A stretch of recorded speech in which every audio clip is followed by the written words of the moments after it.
Bonsoir à toutes, bonsoir à tous. Ravi de vous retrouver en cette heure de couvre-feu déjà dépassée de 30 minutes. Nous allons passer une heure ensemble pour faire un point de conjoncture à l'occasion donc de cette réunion organisée par le Cercle des économistes. Et ce soir, vous allez avoir deux Philippe pour le prix d'un. Donc moi-même, Philippe Mabille, je dirige la rédaction de la Tribune. Je suis ravi d'accueillir Philippe Martin, qui est membre du Cercle des économistes, bien sûr, et qui est le président du Conseil d'analyse économique, qui produit des rapports, notamment pour le gouvernement, mais pas que à la demande du gouvernement, et toute une équipe d'économistes qui travaillent pour essayer de comprendre cette crise.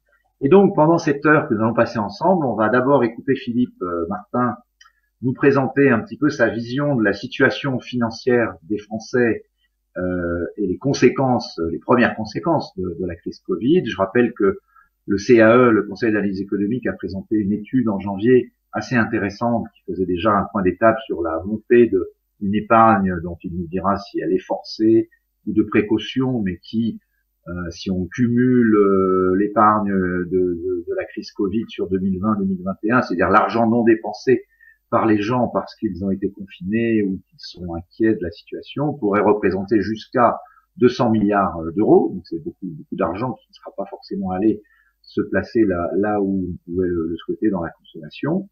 Et puis la dette publique, si on doit parler de la situation financière des Français, comme la plupart des gens dans le monde, c'est que pour maintenir le pouvoir d'achat, le quoi qu'il en coûte d'Emmanuel Macron a conduit effectivement à une montée de la dette qui pose la question de savoir qui va payer et est-ce que la facture va pas nous revenir demain. Alors pour évoquer tous ces sujets, entendre bien sûr toutes vos questions que vous pourrez nous transmettre via l'application que vous avez et que j'essaierai de relayer. Nous allons d'abord écouter Philippe Martin pour une quinzaine de minutes avec des slides pour présenter la situation. À vous la parole. Bonsoir, merci Philippe, bonsoir à tous. Donc en effet, je vais parler de la situation financière des Français dans la crise. On sait que les ménages ont été très préservés en moyenne, et le mot en moyenne est important, par tout ce qui a été fait par le gouvernement. Mais justement, ce qu'on a essayé de faire dans cette étude, c'est de se poser la question de l'hétérogénéité, c'est-à-dire le fait que tous les Français n'ont pas subi, en termes de situation financière, la crise de la même manière.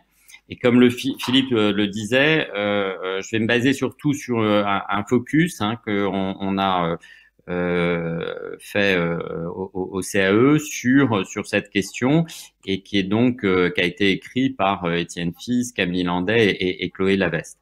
Donc, je vais commencer par dire l'importance des données. Donc ça, c'est ce qu'on voit là, c'est que dans cette crise, évidemment, on pourrait attendre des données sur les ménages, leur situation, les inégalités, mais typiquement, on sait que ça prend énormément de temps. Donc, il y a beaucoup d'économistes qui ont essayé de se mobiliser pour avoir de nouvelles données, des données quasiment en temps réel, parce que évidemment, et nous au Conseil d'analyse économique, on est là en partie, comme le rappelait Philippe, pour donner des conseils au gouvernement de manière complètement indépendante.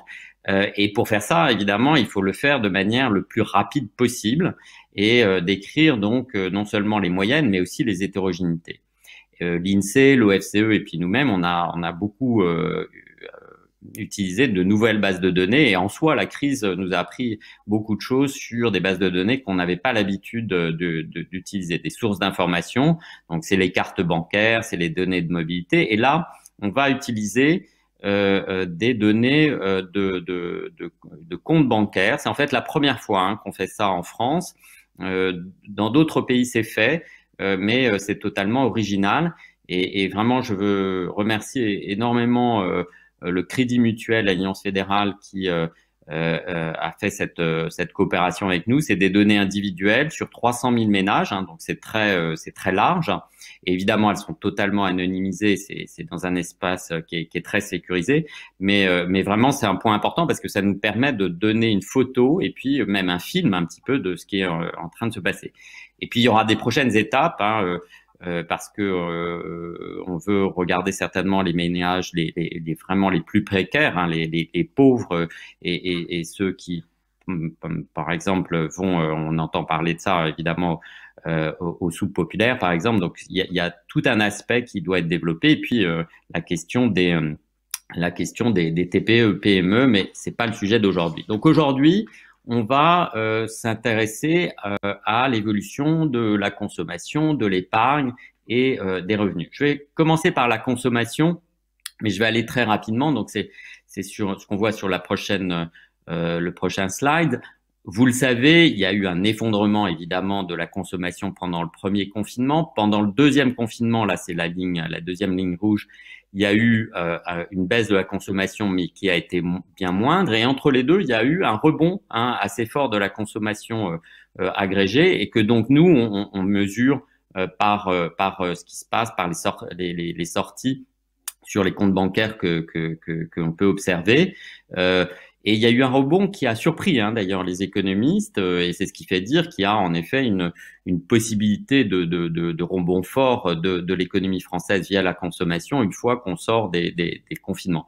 Donc ça, c'est intéressant, mais entre guillemets, vous l'avez certainement déjà vu, c'est des choses à agréger, et donc l'intérêt, c'est d'aller plus loin, et c'est ce qu'on voit après, dans la prochaine slide, c'est de regarder l'hétérogénéité de cette consommation. Donc là, ce qu'on voit, c'est on a classé les ménages par ce qu'on appelle des déciles, c'est-à-dire on regarde en termes de niveau de vie. Donc là, on les classe sur leur consommation qu'ils faisaient en 2019, les 10% les plus riches, les 10% les plus pauvres, et puis tous les déciles, c'est-à-dire le premier, le deuxième, etc., jusqu'au plus riche. Donc, vous voyez que le rouge, là, la ligne rouge, ce sont en fait les 10% de ménages qui, en gros, ont un niveau de vie le plus élevé, et puis tout en haut, le bleu, ce sont ceux qui ont un niveau de vie plus faible. Et on regarde, on normalise tout c'est-à-dire évidemment, ils ont des niveaux de consommation bien différents. Bien entendu, les plus pauvres ont un niveau de consommation plus faible que les plus riches, mais on voit leur évolution. Ce qu'on voit, c'est que pendant le premier confinement, tout le monde a baissé sa consommation, mais les ménages les plus aisés ont baissé davantage leur consommation que les autres, et on voit que ça perdure après le premier confinement, et on peut comprendre assez facilement pourquoi. Les ménages les plus aisés, une partie de leur consommation, ce sont les voyages, la culture, les restaurants, etc., ce qui est beaucoup moins le cas évidemment des ménages plus modestes.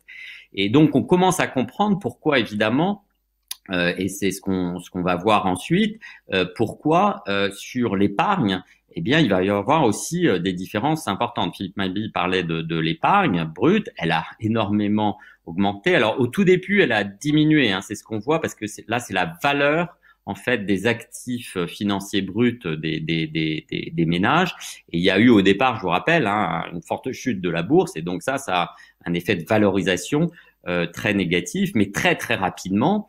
C'est en effet la centaine de milliards supplémentaires d'épargne qui a eu, du fait de la diminution des consommations. Il y a eu une très forte augmentation de l'épargne. Mais là encore, ça c'est la moyenne. Ce qui nous intéresse, c'est l'hétérogénéité, et c'est ça l'originalité de ce qu'on a regardé. Donc c'est ce qu'on voit dans la slide suivante, de regarder comment l'épargne brute a évolué pour les différents ménages.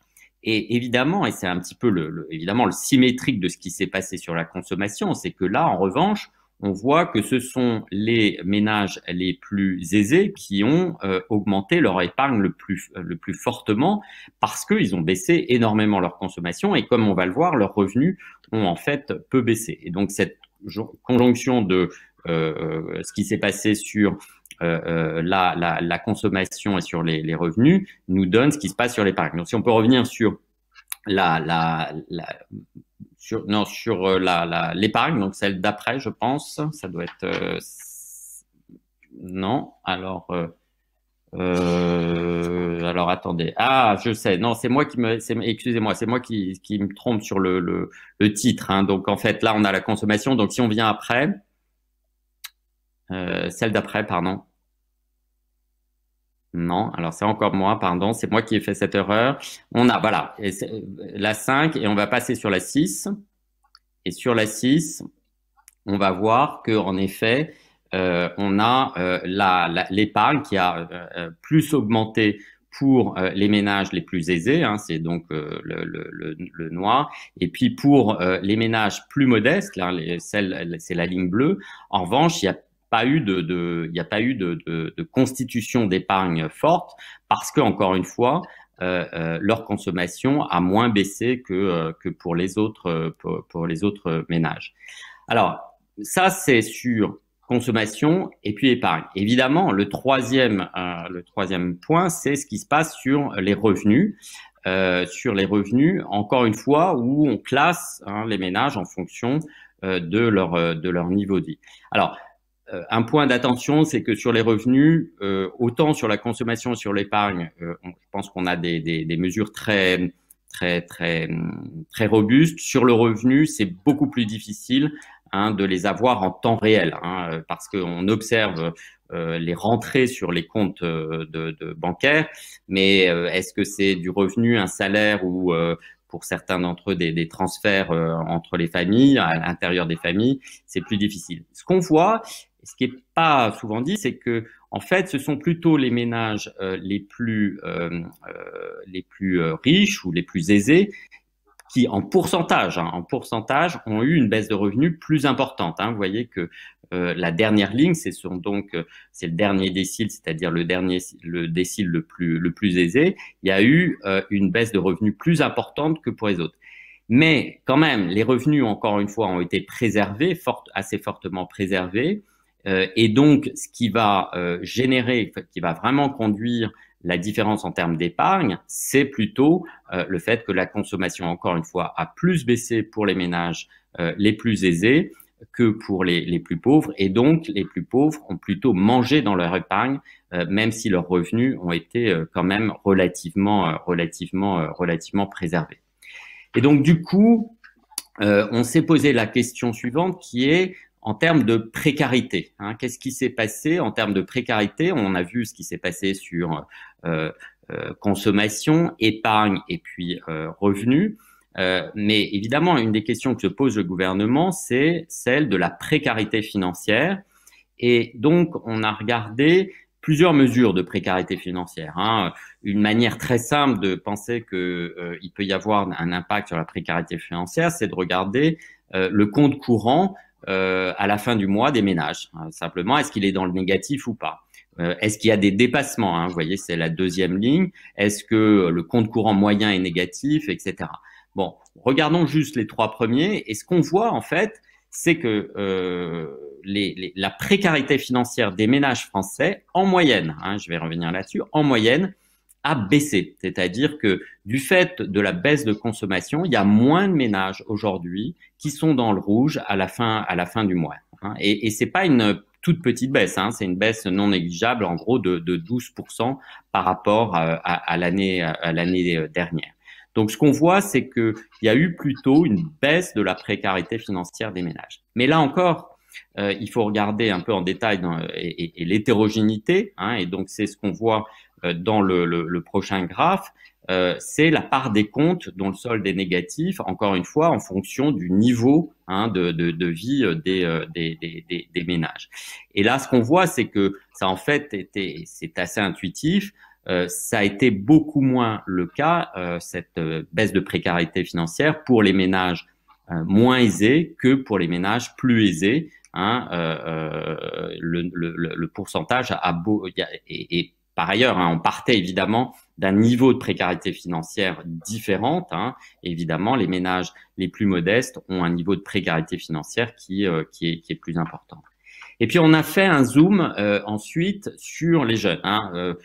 Pour être très clair, on a essayé de trouver s'il y avait des catégories pour lesquelles il y avait une augmentation de précarité financière. Donc, sur le slide suivant, on voit un zoom sur les étudiants et puis les jeunes actifs, c'est-à-dire les non-étudiants entre 20 et 25 ans et on a identifié ceux qui n'habitent plus chez leurs parents parce qu'on a identifié que sur leur compte bancaire, il y avait un paiement, par exemple, d'électricité. Et ce qu'on voit, c'est à nouveau, on normalise tout par rapport à ce qui se passait en 2019. Au départ, comme pour tout le monde, il y a plutôt une précarité financière, encore une fois mesurée ici par la part des comptes courants dont le solde est négatif à la fin du mois, qui baisse.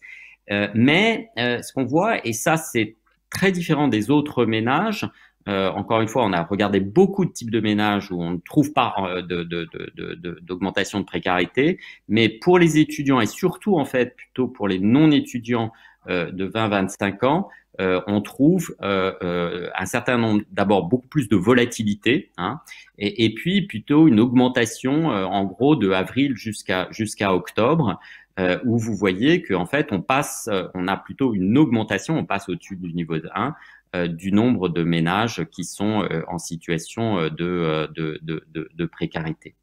Et c'est ce qu'on voit sur l'avant-dernier slide, hein, c'est que encore une fois sur le revenu, alors avec beaucoup de précautions sur notre mesure de revenu, hein, c'est pas si simple, mais c'est que en fait pour ces étudiants et les non-étudiants, pour une grande partie de cette période, il y a plutôt une baisse des revenus, hein, et c'est tout ce qu'on entend, bien entendu, sur le fait qu'il y a moins de petits jobs pour les étudiants, mais pour les non-étudiants, les jeunes actifs 20-25 ans, ce sont souvent ceux qui ont des contrats plus précaires, plus courts, et ce sont les premiers, évidemment, qui perdent des revenus, et c'est ce qu'on voit là, en particulier un décrochage, hein, qui est inquiétant, à partir, en gros, du mois de juin-juillet, pour ces ménages.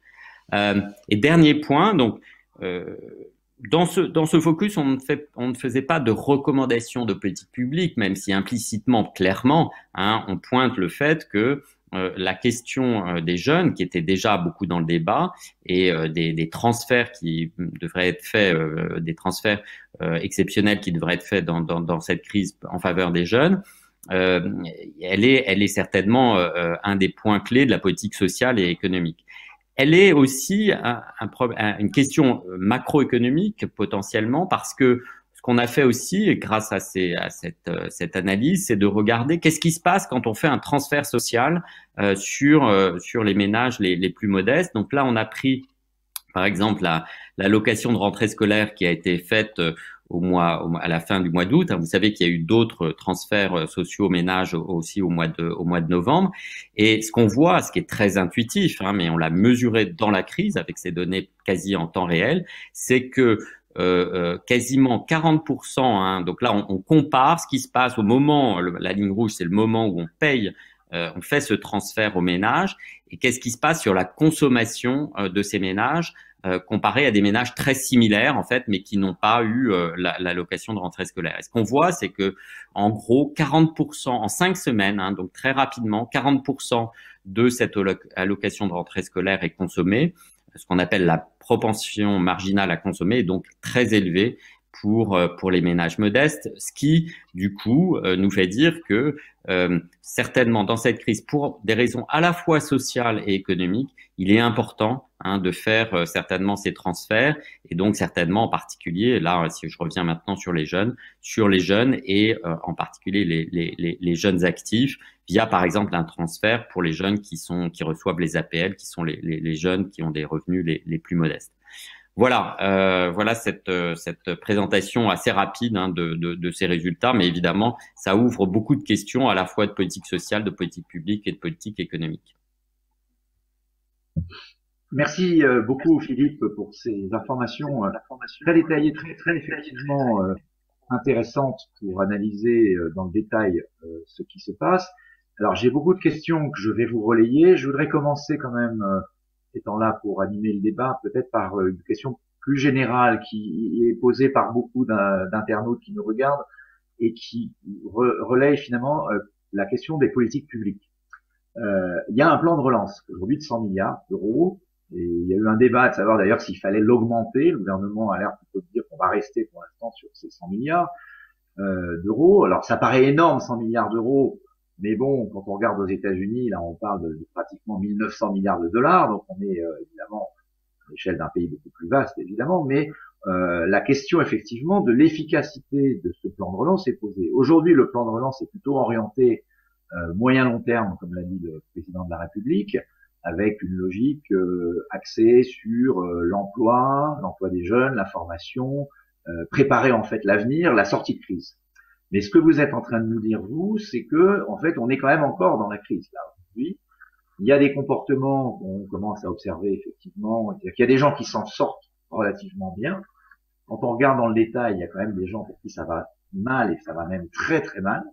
Vous parlez des jeunes, des étudiants, probablement des indépendants, enfin on peut citer les gens qui sont dans tous les secteurs qui sont impactés par la crise, tourisme, hôtellerie, culture, sport, voilà, des secteurs qui sont fermés depuis un an.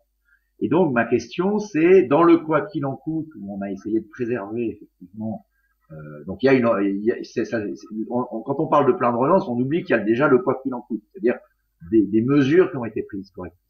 Mais la question se pose de la sortie du quoi qu'il en coûte. Et donc, moi, ce que je voudrais vous demander, c'est pour toutes ces les effets de la crise sur toutes ces populations-là, c'est quand même beaucoup de gens, ces travailleurs ou ces jeunes étudiants, futurs travailleurs qui, eux, ont pris de la crise de plein fouet, est-ce qu'il faudrait des mesures complémentaires? Et est-ce que ça va monter? On voit poindre dans le débat politique le débat sur le revenu universel. On voit poindre dans le débat politique, en tout cas, la question du RSA jeune. Alors, faut peut-être pas l'appeler comme ça, mais d'un revenu qui serait donné aux jeunes de plus de 18 ans et non pas attendre 25 ans. Est-ce qu'il vous semble que ce débat est légitime et nécessaire et est-ce qu'on peut le chiffrer, puisque comme on a mis des milliards et des milliards sur la table, est-ce qu'on pourrait chiffrer ce que coûterait une mesure de cette nature? Alors, vous avez parlé du plan d'urgence, hein, ce qui est vrai aussi, du plan de relance, pardon. Ce qui est vrai, c'est qu'il y a eu aussi un plan d'urgence, c'est-à-dire que le gouvernement, comme vous le savez, depuis le début de la crise, remet de l'argent de manière assez répétée, parce que justement, la fin de la crise la crise n'est pas terminée, la crise sanitaire n'est pas terminée. On espérait que c'était terminé à l'automne, évidemment, on a vu que c'était pas le cas, et donc le gouvernement a remis de l'argent à la fois pour les ménages, c'était ce qui est un certain nombre de mesures sociales qui ont été faites fin novembre, et puis pour les entreprises. Je rappelle ce chiffrage qui avait été fait par l'OFCE, c'est que en gros sur le choc, presque 2/3 a été absorbé par l'État, c'est en gros le quoi qu'il en coûte, si vous voulez, un petit tiers par les entreprises, et assez peu, 5% sur le revenu des ménages, avec, encore une fois, les hétérogénéités dont j'ai parlé et le fait que sur un certain nombre de ménages, en effet, et en particulier les jeunes, il y a des inquiétudes. Donc moi, je crois que le débat sur ces transferts sociaux pour les jeunes et les étudiants, il est tout à fait légitime. Je pense qu'il doit être ouvert, et de fait, moi, je suis assez favorable à ce que dans cette crise, on n'hésite pas, en effet, à faire des transferts ciblés pour ces populations. Alors, parfois, le problème, c'est que c'est pas toujours évident de trouver, de bien cibler. Mais sur les jeunes et les étudiants, je pense que c'est assez facile, entre guillemets. Pour les étudiants, ce sont les étudiants boursiers, et donc on peut faire des transferts de ce point de vue. Et pour les jeunes actifs, très souvent, on va les cibler via le fait qu'ils ont droit aux APL, aux allocations pour le logement. Et donc, du coup, je pense qu'on peut faire des transferts assez ciblés. La question du RSA jeune ou du revenu universel, moi, je pense que ça n'est dans l'urgence. Je ne pense pas que ce soit le point essentiel, parce que on sait faire des transferts ciblés, encore une fois, vers les jeunes qui ont les APL. Je pense que le système social français, il a ses défauts, il est complexe, etc. Mais il a une qualité, c'est que quand on y met l'argent, on cible les bonnes personnes. Et là, on a tous les outils pour en 2 semaines faire un transfert, en effet, vers les jeunes, les étudiants, etc. Donc moi, j'irais plutôt dans ce sens. Mais ça ne veut pas dire qu'il ne faut pas ouvrir le débat sur le revenu universel, le RSA jeune. On peut l'ouvrir. Je pense que dans l'urgence, on a tous les instruments pour faire des transferts efficaces, ciblés et rapides. Si vous aviez raison, en 2 semaines, on devrait voir les queues devant les banques alimentaires, on devrait voir les queues devant les soupes populaires quasiment, quand on parle de crise des années 30, il y a quand même des images qu'on voit à la télévision qui font peur dans un pays développé comme la France. Donc si vous aviez raison, effectivement, on a un système social qui représente quasiment 60% du PIB en dépenses publiques. Donc on pourrait se dire que on a les moyens, pas forcément en augmentant les impôts d'ailleurs, tout simplement en réallouant de façon intelligente les ressources, de le faire. Mais ce qu'on voit aujourd'hui, c'est que à date, mais peut-être qu'il est trop tôt pour en juger, les mesures ciblées qui ont été prises par le gouvernement sur les étudiants avec les repas à 1 euro pour tous, etc., ne suffisent pas visiblement complètement à rassurer et à rétablir la situation.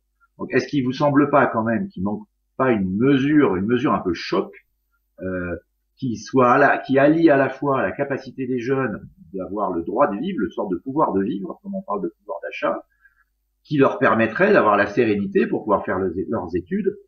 On parle beaucoup d'une génération sacrifiée, c'est peut-être excessif, d'autres générations ont connu la guerre, mais c'est une génération qui souffre, et donc leur permettre de faire leurs études, et puis de chercher un emploi, parce qu'aujourd'hui, vous l'avez dit dans votre présentation, moi je le vois dans mon entreprise, on essaye de prendre des stagiaires, des jeunes, des alternants, mais bon, c'est quand même pas facile, en plus on est tous en télétravail. Donc, comment redonner des boulots à des jeunes de 20 à 25 ans qui aujourd'hui ont un vrai problème de stabilité et d'horizon? Non, mais il y a 2 points. Il y a la question des transferts monétaires. Je crois qu'il faut, voilà, c'est un transfert financier. Ça a déjà été fait au mois de novembre avec 150 euros. Je pense qu'on peut, et je serais assez favorable à ce qu'on fasse plus, qu'on le refasse dans la situation actuelle. Et il y a la question sur l'emploi des jeunes. Donc là, c'est plutôt, c'est des mesures assez différentes. C'est pas des mesures de transfert social. Donc c'est par exemple la garantie jeune pour les jeunes qui sont les plus éloignés du marché de l'emploi. Le gouvernement passe de 100 000 à 200 000 sur la garantie jeune. C'est aussi les primes à l'embauche pour les jeunes de moins de 26 ans. Donc, je pense qu'il faut avoir les deux. C'est-à-dire qu'il faut avoir la question de l'urgence sociale. Et donc, oui, moi, je suis favorable, en effet, à ce qui est des transferts pour ces personnes. Et encore une fois, on a les instruments. Je crois que donc, je pense qu'il faut pas hésiter à le refaire. On peut refaire ces transferts pour les étudiants et pour les jeunes de moins de 26 ans. Et puis il y a tout l'aspect formation, stage, tout ce qui est apprentissage aussi. Le gouvernement a fait un énorme plan sur l'apprentissage où en gros le coût d'un apprenti aujourd'hui est extrêmement faible. Donc je pense qu'il faut avoir les deux. Et j'ai l'impression qu'aujourd'hui, en effet, là où il faudra appuyer, c'est sur l'urgence sociale vis-à-vis des jeunes et des étudiants. Pardon, j'avais perdu la connexion, mais c'est pas grave, j'ai compris le sens de ce que vous disiez. Alors, je voudrais, à ce stade, même si je pourrais évidemment continuer à dialoguer avec vous tout seul, mais je crois qu'on a beaucoup de gens qui nous envoient des messages, donc je voudrais vous en citer quelques-uns.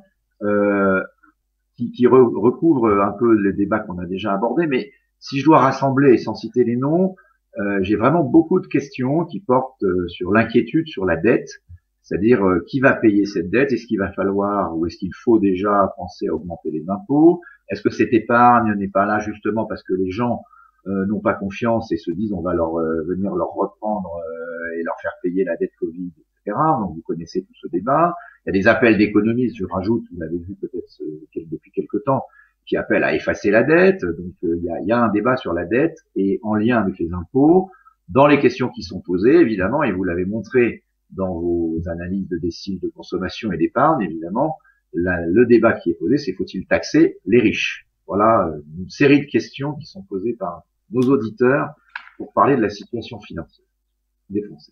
Alors, moi, mon analyse sur l'épargne, c'est que à ce stade, c'est plus une épargne contrainte qu'une épargne de précaution.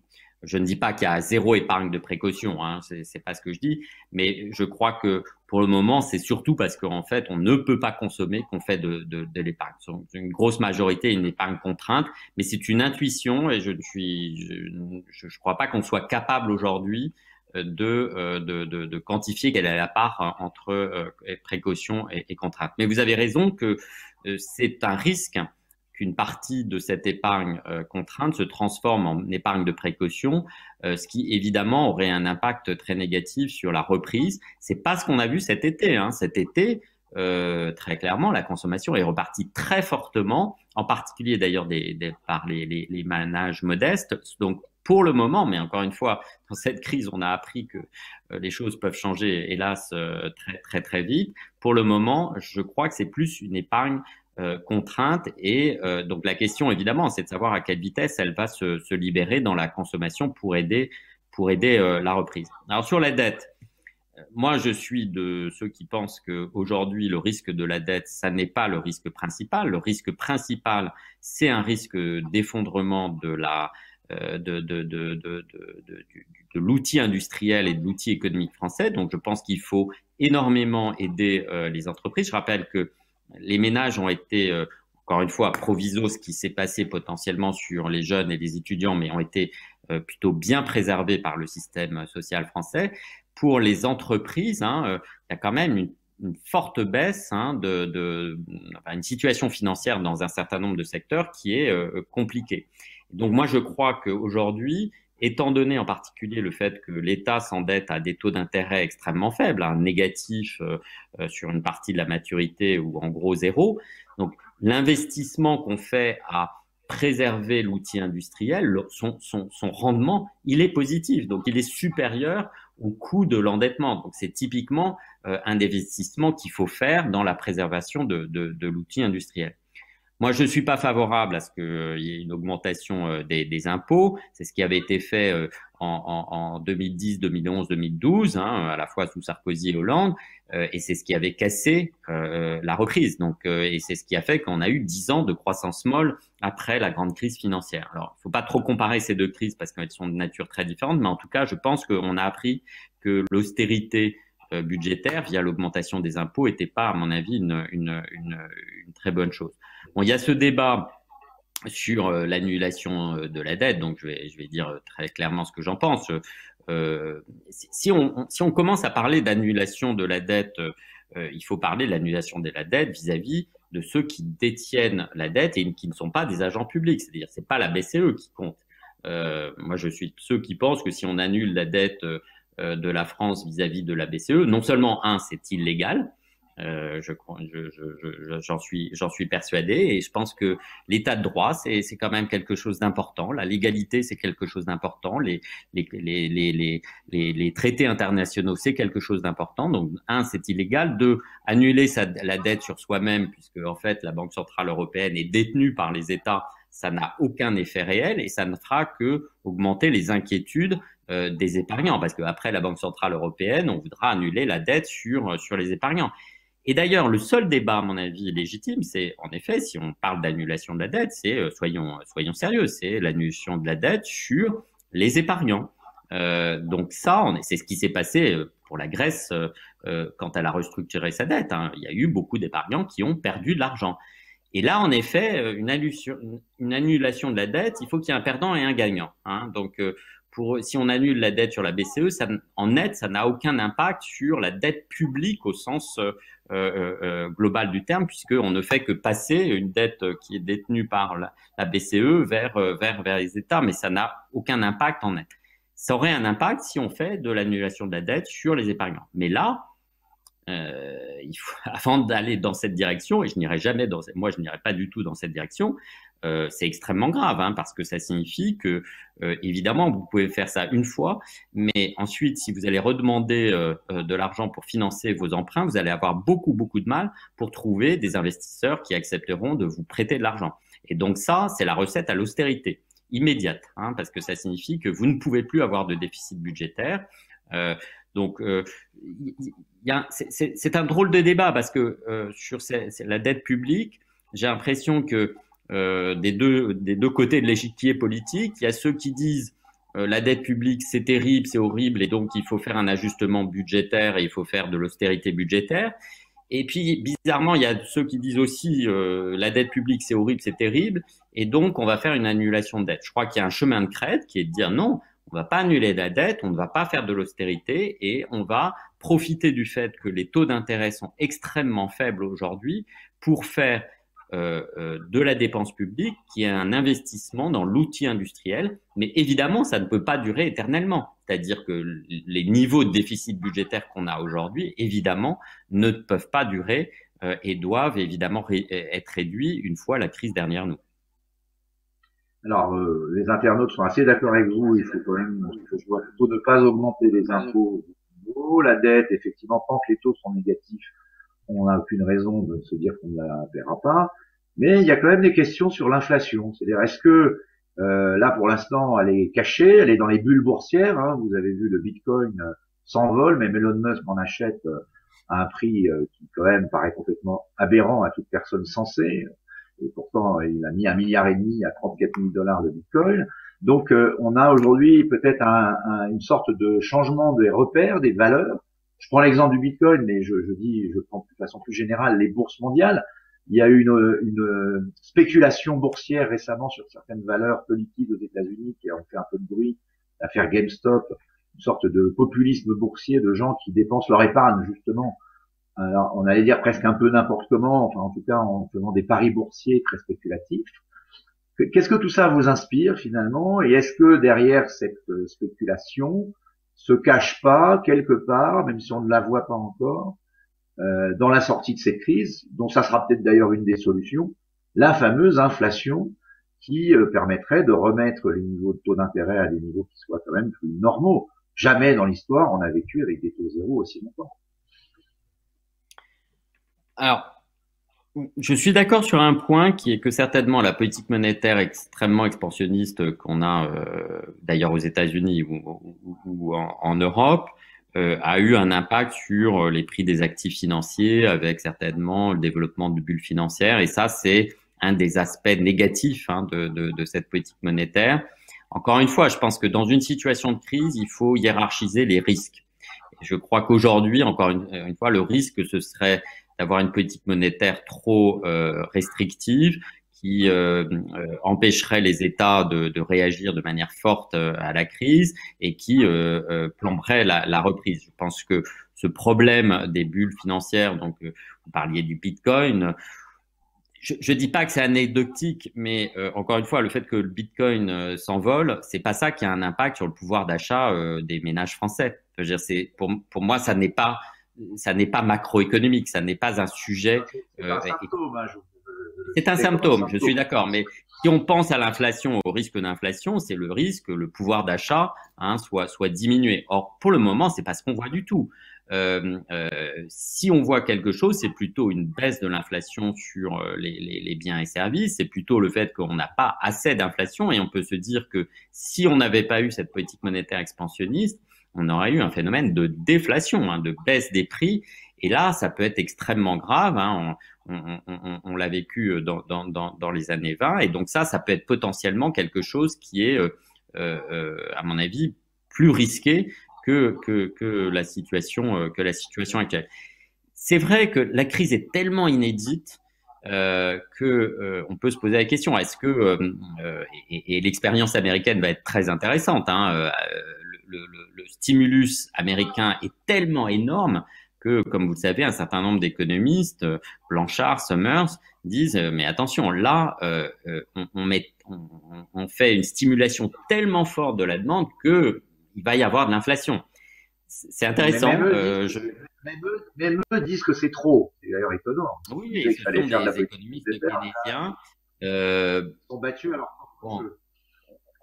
En tout cas, c'est une expérience intéressante. Ça va poser des problèmes d'ailleurs pour l'Europe parce que clairement l'Europe va faire moins en stimulation de la demande que les États-Unis et donc ça va très clairement générer une augmentation du déséquilibre commercial entre la zone euro d'une part et les États-Unis. Donc ça va générer des tensions entre les États-Unis et l'Europe.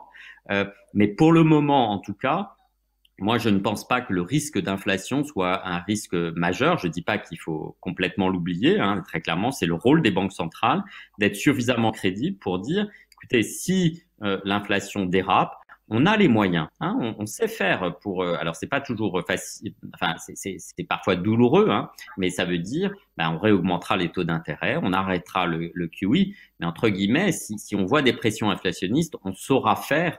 Hein, au sens où on aura une politique monétaire plus restrictive. Ça posera un problème à ce moment-là parce que réaugmenter les taux d'intérêt, c'est là où la question de la dette publique se posera. Donc, moi, je ne suis pas très inquiet sur la dette publique. Je pense qu'il faut rester, il faut faire quand même attention.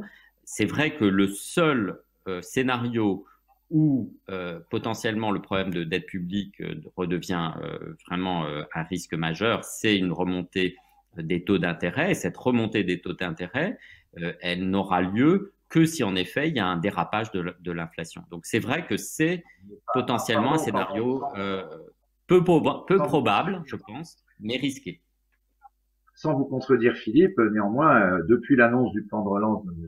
Biden, il y a eu deux phénomènes. Bon, d'abord, la bourse américaine est repartie à la hausse, bon, ça va très bien. Mais les taux d'intérêt américains à long terme commencent à remonter. Alors, ils sont très bas encore, mais ils commencent à remonter.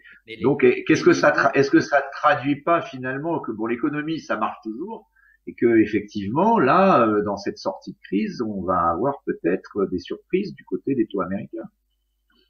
Oui, alors les taux remontent, mais regardez les niveaux, ils restent à des niveaux extrêmement faibles. Donc, le fait que les taux d'intérêt américains augmentent quand il y a une annonce d'un stimulus budgétaire gigantesque n'est pas très étonnant. C'est exactement ce qu'on attendrait, ce qu'on pense, ce qui devrait se passer. Mais il n'y a pas non plus de dérapage des taux d'intérêt américains. Je ne sais plus à combien ils sont à 10 ans, mais ils restent extrêmement faibles historiquement. Hein, donc, encore une fois, que ça augmente ne me paraît pas. C'est exactement ce qu'on attend. Mais ils augmentent pas tant que ça en fait. Hein. Étant donné l'énormité du plan budgétaire, l'augmentation des taux d'intérêt me paraît même assez modeste. Alors, pour revenir en France, j'ai beaucoup de questions qui sont posées sur le lien. On en a un peu parlé entre le fameux plan d'urgence et le plan de relance et la soudure, si je puis dire, qui est évidemment impossible à prédire entre le moment où on sera débarrassé entre guillemets du virus, c'est-à-dire tous vaccinés, course de vitesse évidemment très imprévisible parce qu'avec l'arrivée des variants, etc., on ne sait pas si on va pas rentrer dans de nouvelles épidémies, voire une épidémie sans fin. Évidemment, ça c'est des scénarios très pessimistes, mais si on reste optimiste sur le fait que les pays qui vaccinent beaucoup, Israël, le montre, etc., on a la possibilité quand même de retrouver une vie à peu près normale. Donc si on y croit, et soyons un peu optimistes, après tout, on a bien le droit, à ce moment-là va se poser la question de la soudure entre plans d'urgence qu'il faudra débrancher, notamment sur les entreprises et les secteurs les plus... Donc ça va se faire évidemment. Donc comment vous voyez que ça va se faire, quoi. Voilà. Comment vous imaginez la sortie du plan d'urgence dans un scénario optimiste sur le virus et sur l'épidémie, sortie du plan d'urgence et mise en œuvre de ce plan de relance et accompagnement des secteurs qui, voilà, avec la crainte qu'il y ait quand même beaucoup de faillites au moment où on va débrancher si je puis dire, les secteurs qui sont en réanimation. Mais le plan de relance, il est en partie déjà en action. Je veux dire, il y a déjà de l'argent qui a été dépensé sur, par exemple, les projets de relocalisation, sur les projets de digitalisation. Donc, il y a déjà des choses qui sont lancées. Et c'est vrai que c'est quelque chose qui typiquement va prendre plus de temps. Et donc, un des enjeux, en effet, c'est que il faut dépenser relativement rapidement, mais en même temps de dépenser sur les bonnes choses. Il ne faut pas dépenser pour dépenser sur le plan de relance, puisque un des objectifs du plan de relance, c'est aussi de changer de la structure de l'économie, de la rendre plus résiliente, de la rendre cohérente avec nos objectifs climatiques et de la rendre plus compétitive. Donc ça, c'est pas des choses qui se font en 2 semaines. Hein. C'est pas de l'urgence. C'est vraiment une transformation de l'économie. Et de fait, moi, j'ai l'impression que c'est déjà, ça se met en place. Mais encore une fois, c'est quelque chose qui doit se faire dans la durée. Et si j'ai bien compris, ça se fait sur en gros 2 ans. Sur le plan d'urgence, on n'en est pas sorti. Et à mon avis, on va pas en sortir très très rapidement. c'est une stratégie contingente, c'est-à-dire que ça dépend de la situation sanitaire. On est complètement à nouveau dans les mains de la situation sanitaire. Et donc, tant que la situation sanitaire ne s'est pas améliorée, eh bien, en effet, il faut à la fois protéger les ménages et protéger les entreprises. Là où je suis pas tout à fait d'accord avec vous, c'est quand vous dites quand la situation sanitaire s'améliore, on arrête la protection, la stratégie de protection. Sur les entreprises, non, je crois pas. Je crois que beaucoup d'entreprises auront accumulé une dette importante.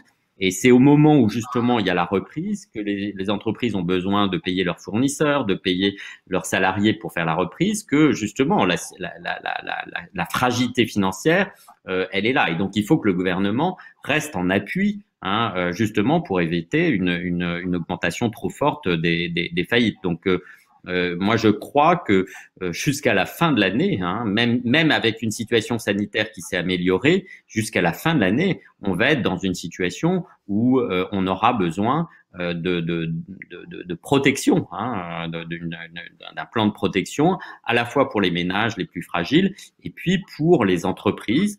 Et de ce point de vue, on n'en a pas fini. Alors, c'est vrai que le vaccin donne une lueur d'espoir. Moi, j'avais quantifié le fait que une semaine de retard sur le vaccin, c'était à peu près 2 milliards. Et je pense que je pense que je sous-estimais l'impact du vaccin parce que, en effet, c'est ce qui permet de revenir à une situation à peu près normale. On est aujourd'hui dans une situation où l'activité, en gros, ce que nous dit la Banque de France, l'INSEE, c'est en dessous à moins 5% par rapport à la normale. Alors, très concentré sur certains secteurs, et on les connaît, évidemment, hébergement, restauration, aéronautique, etc. Mais c'est quand même le vaccin qui va faire qu'on va revenir à la normale, mais ce sera long et il faut pas faire l'erreur, justement, de retirer les protections à la fois sur les ménages et sur les entreprises trop rapidement. Je pense que ce serait extrêmement risqué. Non, mais enfin, vous me méprenez, je n'ai pas dit qu'il fallait tout débrancher. J'ai dit qu'il y avait une question de soudure. Après, oui, effectivement, on voit bien que l'économie est sous respirateur artificiel. En même temps, on voit aussi qu'à Bercy, même si leurs voix sont pas très très vocales en ce moment, il y a ceux qui disent il faut arrêter le quoi qu'il en coûte, on n'en a pas les moyens. Et ce que vous dites, c'est effectivement que en fait, j'ai trouvé intéressant le parallèle que vous avez fait avec 2008. Le quoi qu'il en coûte, Macron a dit, il avait appris ça de l'Allemagne de la crise de 2008, où ils avaient dit, on protège à tout prix le pouvoir d'achat, les emplois existants pour éviter, pour passer cette crise qui était, d'une certaine façon, en 2008, presque bien plus grave que celle qu'on connaît là. Elle aurait pu être bien plus dramatique pour l'économie, elle aurait pu faire s'effondrer complètement toutes les bases de l'économie. Là, on est dans une sorte de situation, vous l'avez dit, une économie qui est soumise au risque du confinement. Le confinement pour la France, c'est 15 milliards par mois. C'est une économie qui tourne, on ne sait pas très bien comment, évidemment ça dépend de la dureté de ce confinement. On fait tout là actuellement pour l'éviter. Donc ce qu'on a, c'est une reprise qu'on a appelée en aile d'oiseau, c'est-à-dire qu'en fait, on n'a pas encore atteint le retour à 100% de nos capacités. On est entre 90, 95. Vous dites bon, c'est pas très bien, ça dépend des mois et des moments. Il y a quand même des secteurs qui sont des secteurs en même temps très importants. Je veux dire, la culture, on oublie, mais l'ensemble du secteur culturel, c'est quasiment aussi important pour le PIB que l'industrie automobile.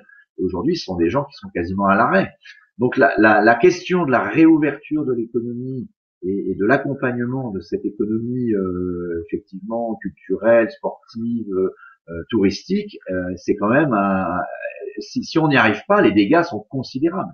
C'est ça peut-être qui conduit à l'inquiétude des gens, c'est qu'on ne voit pas la ligne de fuite, la ligne d'horizon.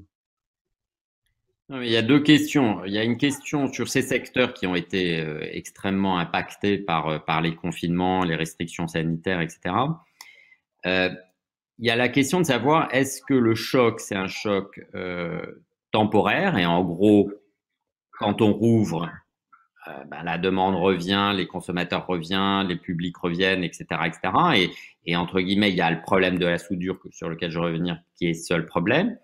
Ou alors est-ce que, et là c'est plus grave, est-ce que en fait c'est un choc persistant? Je ne sais pas si c'est permanent, mais au moins persistant pendant plusieurs années sur le secteur du tourisme, sur le secteur de l'événementiel, etc., etc. Parce que là, ça va être très problématique. Entre guillemets, toutes les stratégies de politique économique dans nos différents pays, en particulier en Europe, c'est de dire on protège les entreprises, peut-être même on les surprotège au sens où, je vous rappelle, il y a 30% de moins de défaillances d'entreprises qu'en année normale. Donc on a mis énormément de moyens pour sauver des entreprises dont certaines, certainement, sont pas viables. Mais on fait le pari que celles qu'on a protégées, celles qu'on a sauvées sont viables. Et que donc, quand on réouvre l'économie, elles vont retrouver du chiffre d'affaires et elles vont pouvoir survivre. Si on est dans une situation où, je sais pas, le secteur de la restauration et de l'hôtellerie est de manière persistante pendant plusieurs années très affaibli, là, ça change complètement les choses. Parce que là, il va falloir en effet accepter que beaucoup de ces entreprises disparaissent et qu'il y ait de la réallocation, c'est-à-dire que on fasse passer des travailleurs d'un secteur à un autre secteur, qui peut être celui de la santé ou d'autres secteurs. Mais ça, c'est beaucoup plus compliqué. On sait qu'en plus on le fait mal en France, ce genre de choses. Donc, vous voyez que la nature du choc est pour le moment, c'est extrêmement difficile de savoir si, en effet, les clients, les publics vont revenir sur ces secteurs. Je ferais le pari, moi, que oui, mais assez rapidement, on aura cette réponse. Est-ce que les touristes vont revenir? Alors peut-être pas dès cet été, mais à l'automne en France. C'est une question absolument primordiale parce que la stratégie, là, elle change complètement. La soudure, très rapidement, c'est la question, en effet, que, encore une fois, c'est au moment de la reprise que les entreprises potentiellement sont le plus à risque. Donc la soudure, elle va être très importante. Il y a ce débat sur le PGE, sur le prêt garanti d'État pour les entreprises. Je crois que pour certaines, il faudra certainement, comme l'a dit d'ailleurs Bruno Le Maire, transformer le PGE en subvention. Mais ça se fera au cas par cas. Ça peut pas être généralisé. Ça, c'est très clair. Sinon, il y aurait des effets d'aubaine gigantesques. Mais certainement, pour un certain nombre d'entreprises dont il faudra déterminer qu'elles sont bien viables, il faudra certainement accepter que des PGE ne soient pas remboursés. Encore une fois, il faudra que ce soit au cas par cas, ce sera certainement une minorité, mais sinon, en effet, on pourrait avoir la situation où on a des entreprises qui sont viables, parce qu'elles gagnaient en tout cas, elles ne perdaient pas de l'argent en situation normale, encore une fois en faisant l'hypothèse que revient vers une situation normale, mais elles ont tellement accumulé de dettes pendant la crise qu'elles font en fait insolvables. Et donc on a ce paradoxe d'entreprises qui sont viables mais insolvables. Et ça, il faut les sauver. Et la seule manière de les sauver, c'est de réduire leurs dettes. Et donc, il faudra faire des restructurations de dettes ciblées, et ça va être compliqué. Moi, je pense qu'il y aura certainement un processus où il va falloir aller beaucoup devant les tribunaux de commerce pour restructurer certaines dettes de ces entreprises viables, mais avec des graves difficultés financières. Et là, on a besoin de se préparer au fait qu'il va falloir industrialiser ce processus. Je crois aussi qu'il faut qu'il y ait une communication sur le fait que demander une restructuration de la dette, potentiellement aller devant des tribunaux de commerce, ça n'est pas stigmatisant dans cette crise. Il y a l'aspect financier, mais il y a évidemment l'aspect humain qui est extrêmement important pour en particulier tous les commerçants.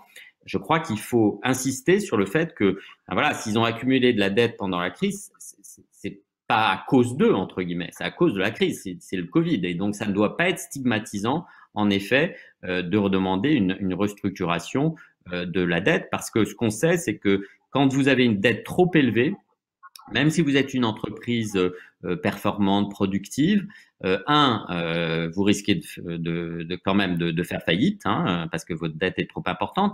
Et même si vous faites pas faillite, ça va avoir un impact en termes d'investissement, en termes d'innovation, en termes d'embauche. C'est-à-dire qu'une entreprise viable, mais avec beaucoup de dettes, même si elle survit, elle va survivre comme ce qu'on appelle en économie un zombie, c'est-à-dire une entreprise qui aura peu de croissance parce qu'elle aura peu d'investissement, peu d'innovation et peu d'embauche.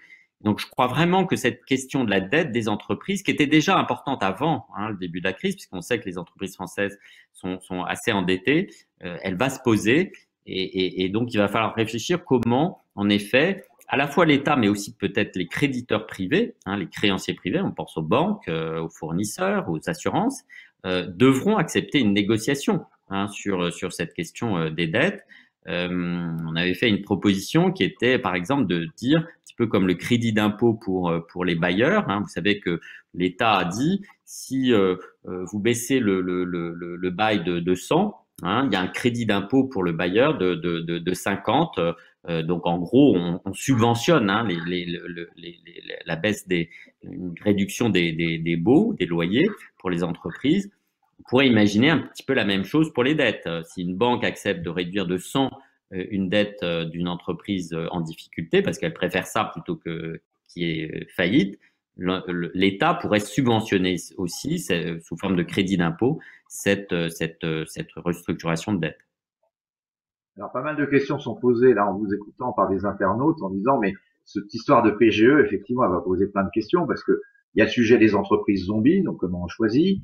Il va y avoir des sujets de droit de la concurrence. Pourquoi est-ce que je vais transformer ou pas en capital ou en tout cas adresser des subventions à tel ou tel. Alors, on sait que Bruxelles déjà a accepté de remettre en partie en cause ces dogmes entre guillemets classiques de droit de la concurrence pour accepter les prêts garantis de l'État et le quoi qu'il en coûte. Est-ce qu'on va devoir ce qui est intéressant dans notre discussion finalement, c'est vous avez cité Bruno Le Maire qui a dit c'est la crise la pire depuis les années 30. Mais c'est pas encore la crise des années 30. On a cité les jeunes qui font la queue devant des banques alimentaires, mais enfin, on n'en est pas encore à la soupe populaire, Dieu merci. Mais on a tout fait pour l'éviter au prix d'une dette. On a maintenu comme on a pu effectivement ce qui pouvait l'être. Jusqu'à présent, ça marche.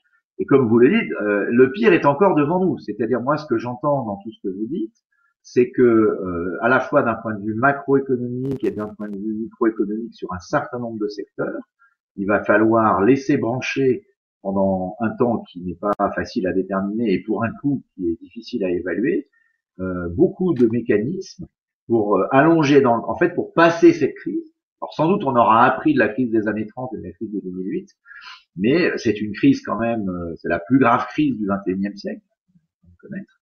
Elle est mondiale et peut-être que d'autres épidémies vont nous arriver, on évoque déjà ça, voire les crises climatiques. Donc finalement, est-ce qu'on est dans la grande répétition générale avec tout ce qui se passe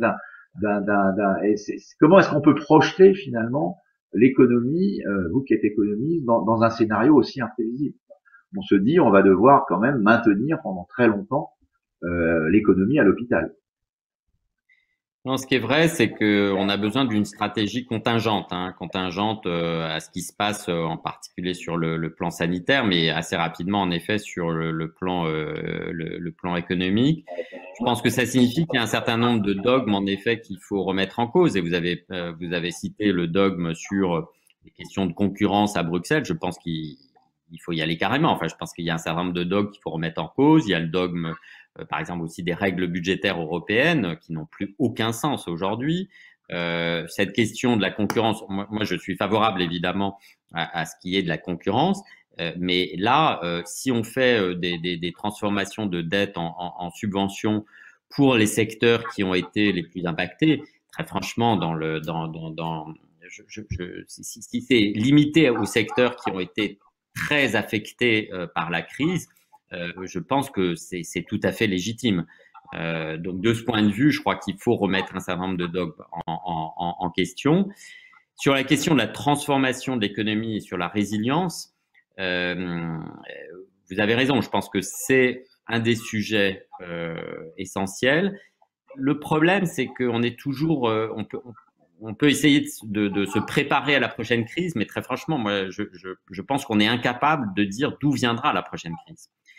Donc, il faut des mécanismes de résilience qui soient assez généraux. Vous parlez de crise climatique, ça peut être une crise géopolitique, ça peut être une crise financière, ça peut être. Enfin, il y a plein de crises possibles.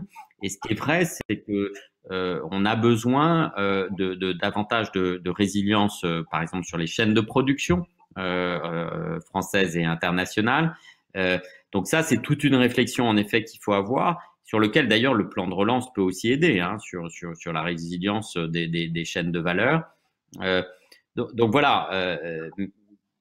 Mais je pense que il y a une question d'urgence, mais qui a un impact sur le long terme, hein, parce qu'encore une fois, si on laisse tomber un certain nombre d'entreprises productives, compétitives aujourd'hui, on ne les retrouvera jamais. Et donc, l'urgence, enfin, le plan d'urgence, les plans de protection, ça a un impact évidemment à court terme, mais ça a aussi un impact à long terme, hein, parce que encore une fois, ça a un impact sur la croissance de la productivité, sur la croissance potentielle à long terme de l'économie, et donc sur notre capacité d'ailleurs à payer aussi la dette. Alors, il nous faut presque conclure. Il y a une dernière question que je rassemble. Il y en a plusieurs qui vont un peu dans ce sens-là aussi. Finalement, une des interrogations qu'on a sur comme dans quel état on va sortir de cette crise, c'est en quoi est-ce que ça aura changé ou pas la hiérarchie des nations. On voit bien aujourd'hui que la rapidité de la vaccination peut avoir un impact, également la capacité à soutenir de façon intelligente dans tous ces changements finalement de paradigme, d'aller vers la croissance verte, une croissance plus durable. Il y a énormément de débats de cette nature dans l'économie et un vrai sujet sur la hiérarchie. On voit bien que la Chine et les pays qui sont sortis des premiers du virus, l'Asie, il y a un vrai transfert quand même du monde vers l'Asie, ça s'est peut-être accéléré. Là, les Américains mettent le paquet, ils ont la technologie, ils ont l'argent, mais enfin, ils mettent quand même 15 points de PIB pour essayer de s'en sortir. On a l'impression quand même d'un risque de déclin de l'Occident. Et l'Europe, au milieu de tout ça, quand même, n'offre pas un spectacle, même si on a mis énormément d'argent dans le quoi qu'il en coûte, on a l'impression d'une Europe qui est un peu, finalement, enfin, je sais pas comment vous la qualifieriez, mais qui court le risque du déclassement. Oui, oui, c'est vrai. Alors, ceci dit, soyons honnêtes, hein, et vous l'avez dit vous-même, il y a une accélération de ce déclassement, mais entre guillemets, le fait que les pays émergents et la Chine voyaient leur part de marché, entre guillemets, leur croissance et leur rôle dans l'économie mondiale augmenter au cours du temps, était déjà avant nous, avant la crise du Covid. Donc, il y a un phénomène d'accélération très clair. C'est vrai que l'Europe apparaît être celle qui est la plus touchée, hein, économiquement, c'est très clair, par rapport à l'Asie bien sûr, mais même par rapport aux États-Unis. En faisant attention parce que le match il n'est pas terminé tant tant que le sifflet n'a pas été n'a pas été mis. Enfin, je veux dire que vous voyez à quel point c'est difficile de dire on a bien géré cette crise à la fois d'un point de vue sanitaire et économique ou mal tant qu'on n'a pas vu la fin du match, hein. Et je pense que ça c'est quelque chose qu'on sera capable de dire d'ici un an. Mais ce qui est vrai, c'est que les pays qui s'en sont sortis le mieux, c'est quand même ceux qui ont énormément misé sur l'innovation. Enfin, je pense que une des choses quand même qu'on aura apprises dans cette crise, c'est que l'innovation, et en particulier l'innovation pharmaceutique, hein, puisque quand même ce qui va nous sauver, c'est le vaccin, c'est quand même un point essentiel. Et ça, c'est un point d'inquiétude pour, je pense, pour la France, parce que ce qu'on voit, c'est que la confiance, par exemple, dans la science, À pas avoir de vaccin, c'est quand même dingue. non, mais il y a cette question. Alors, au Conseil d'analyse économique, on a produit une note justement sur les causes du retard dans l'innovation pharmaceutique, hein, donc j'ai pas le temps d'en parler, mais c'est vrai qu'il y a cette question. On met pas l'argent où il faut. Est-ce qu'il faut pas mettre un paquet d'argent de cette Ah ben épargne? moi je suis tout à fait favorable. Je pense que on a on a baissé les financements publics à la recherche. Je pense qu'il y a aussi des problèmes d'organisation de la recherche publique en France. Mais très clairement, il y a un problème budgétaire qui est en partie pris en compte dans le plan de relance. Mais un des regrets que j'ai, moi, sur le plan de relance européen, hein, c'est le fait qu'on ne mette pas beaucoup plus d'argent au niveau européen, parce que ça a du sens au niveau européen, sur la recherche, hein, sur par exemple quelque chose qui marche très bien, qui est le European Research Council, où on aurait dû mettre beaucoup plus d'argent dans le plan de relance européen. Mais pour revenir sur mon inquiétude et peut-être terminer là-dessus, hein, moi, il y a un sondage qui montrait que les Français avaient perdu beaucoup de confiance dans la science et dans les scientifiques. Et je pense que ça, c'est une source d'inquiétude qu'on doit avoir parce que, encore une fois, les pays qui sont bien sortis, ce sont ceux qui ont misé sur l'innovation scientifique. Eh bien, merci beaucoup, Philippe Martin. Merci à vous toutes et tous, très nombreux de nous avoir écoutés. J'ai trouvé ça très passionnant, à la fois animé et plein d'informations. Alors on pourrait faire 1000 débats et passer 1000 heures sur ce sujet. Peut-être ça sera l'occasion d'un prochain rendez-vous avec les points de conjoncture du cercle des économistes. Mais vous avez vu, on n'a pas parlé que de la conjoncture. On a aussi essayé de parler du moyen long terme, parce que probablement que ce qui nous manque le plus dans ce moment-là, c'est effectivement, il y a l'urgence, et puis il y a essayer de savoir finalement c'est quoi le nouveau monde qui est en train de sortir de tout ça. Merci beaucoup Philippe Martin, merci à vous toutes et à vous tous. Au revoir. Merci, bonsoir.